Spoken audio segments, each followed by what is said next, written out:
What's up, guys? It is Chris back for Watch Chris. If you're not subscribed to the channel, please consider subscribing, hitting that bell icon, and of course liking this video if you find it useful or helpful. I very much appreciate it.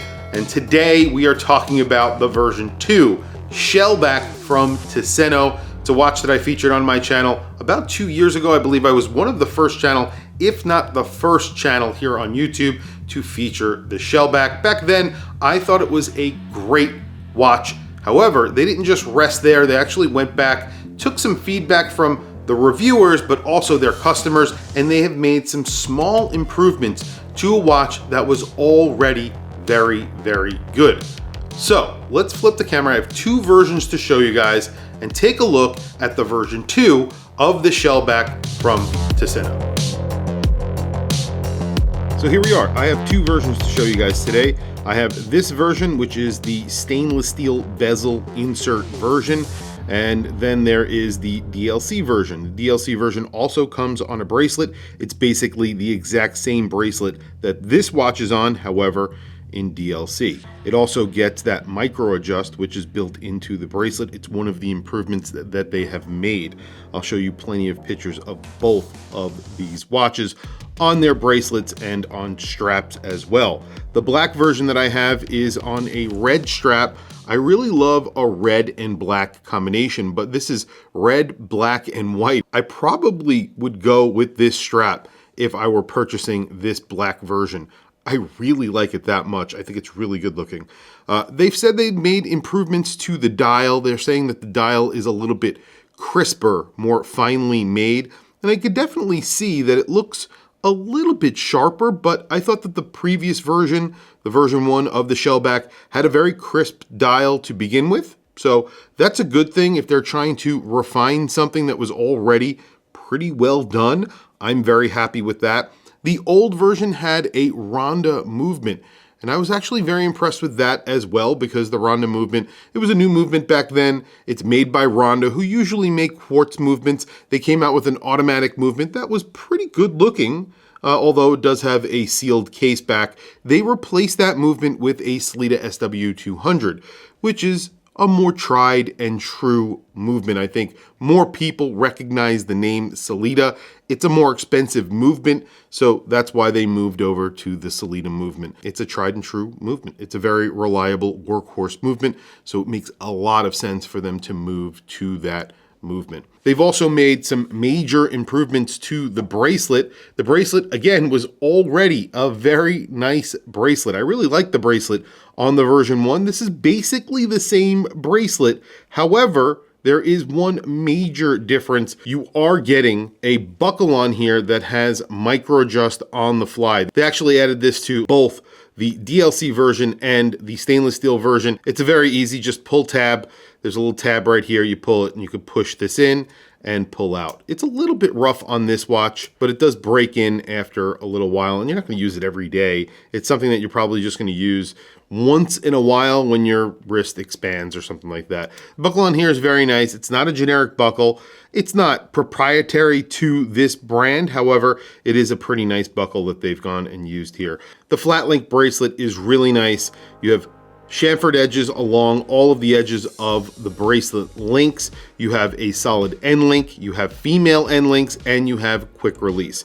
You also have screwed links. Basically, all the bells and whistles that you would expect from a pretty good bracelet from a Microbrand, or a good bracelet from a Microbrand. Date is at the 6 o'clock position, which actually integrates into the dial almost perfectly. It takes the place of the 6 o'clock index. However, it's made to look like one of the other indices on the dial. It's a sandwich dial, so there is actually a little bit of lume that goes around that window. One of the best executions of a date window that I've seen. The hands, they are saying, are a little bit crisper than the first version, and you can definitely see that. These are very crisp, very nicely made hands. That little loop in the hour hand, when it actually goes around the dial, and where it says Shellback, those letters actually go within that little loop. So it's a little nice little trick that it does. You have a little logo right there. That is their logo right above where it says Shellback, and that's really it. Of course, it says Tusenö at the top of the dial.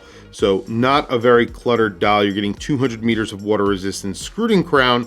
Screwed-in crown again has that star logo on the crown, and then you have that star logo again on the back. The back is very nicely etched, screwed-in case back with that 200 meters of water resistance. You don't get to see the Sellita SW200, but you know, the Sellita SW200 isn't the best looking movement in the world, so it's not that big of a deal. I do like to see a display case back no matter what, and maybe in the version 3 they'll put a display case back on it, although I don't think it's completely necessary. Dimensions on this watch, it's around a 38.7 millimeter watch at the case. At the bezel, it's around 39.7 millimeters. That's what I measured. So it wears like a 40 millimeter watch, although the case is a little bit smaller than the bezel. You have about a 47 millimeter lug span. You have around a 12.5 millimeter thickness. That's including the sapphire crystal with AR coating on the front, screwed-in case back, and all of that good stuff. 200 meters of water resistance. You have a very large crown, an over 7 millimeter crown. I think it was around 7.2 or 7.4 millimeters. So it is pretty large. You have a very large grippy crown on here, and I think it looks really good against this case. This is sort of an homage to Tudor, kind of, in a very roundabout way, but I would say it's a pretty good original design. I like the dial, it's the hands, everything about it. It's somewhat original, so I would say it's kind of a Tudor slab-esque type of case, but I wouldn't say it's a direct homage to a Tudor, but I just wanted to bring that up. On my wrist today, I have one of my favorite watches, or favorite watches that I purchased in 2023. This is the Longines HydroQuest GMT, a diving version of the Hydro Conquest in GMT form. I love this watch. This is the green dial with the black bezel. I think this is a fantastic watch. I love it. And there it is on my 7.5 inch wrist. I'll show you the DLC version as well.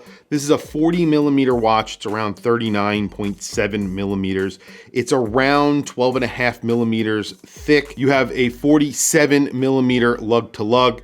And I think it wears just like a 40 millimeter watch. And there is the DLC version on my 7.5 inch wrist. It's the exact same size as the stainless steel version. That red strap looks awesome. It has a little bit of a milled buckle as well, and it is signed, of course. I believe that you get the bracelet and the strap for the package that this comes with. The stainless steel version, the one without the DLC coating, is $649, and then the version with the DLC coating is, I think, $100 more at $749. So a pretty good price for a Swiss-made automatic dive watch that they've made a lot of refinements to. So this is the version 2. The version 1 I thought was a great watch, and they've made a lot of improvements over that version. I think it's a really good looking watch, especially this DLC version on this red rubber strap. And again, this comes with the bracelet as well, which is just as nice as the bracelet on this stainless steel version, but with a DLC coating. There you go. They both have very, very good lume. This is the stainless steel version one right here on the right side of my screen. And then on the left side, you have the DLC version. Lots of lume on the dial. That chapter ring is completely lumed. They improved the lume on this version, which I thought the last version had very good lume to begin with. And obviously they've put more lume on the dial, so it is extremely bright. The hands are fully lumed. So any white portions that you're seeing on those hands are filled with lume and very liberally applied with lume. You have that little surround around the date window at the 6 o'clock, and that is lume, so you still could see the 6 o'clock when the lights go off. Obviously, you don't see the date. It would be cool if they actually lumed the date. That would be very different. I would like to see some lume on the bezel besides the triangle. That would be great if all of the indices were lumed. I'm sure that would be pretty amazing. Obviously, the triangle is a little bit smaller on the stainless steel version versus the DLC version. I'm not sure why that is. It could be because of the actual inserts, but there is a little bit of a size difference, but the watches are exactly the same size. Tell me what you guys think down in the comments below. Like I mentioned before, $649 for the stainless steel version. I believe that comes with the strap and the bracelet. And then of course, $749 for the DLC version, not PVD coated version, DLC version.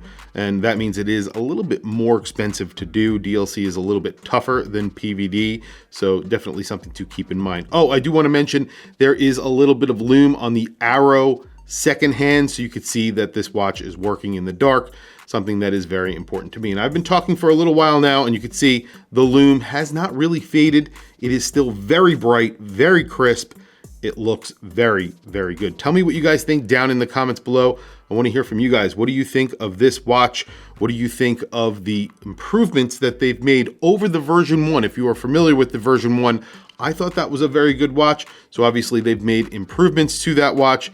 Tell me what you think down in the comments below. Please also don't forget to like, subscribe, hit that bell icon. It's super helpful for the channel and I very much appreciate it. Anyway, guys, thank you for logging on.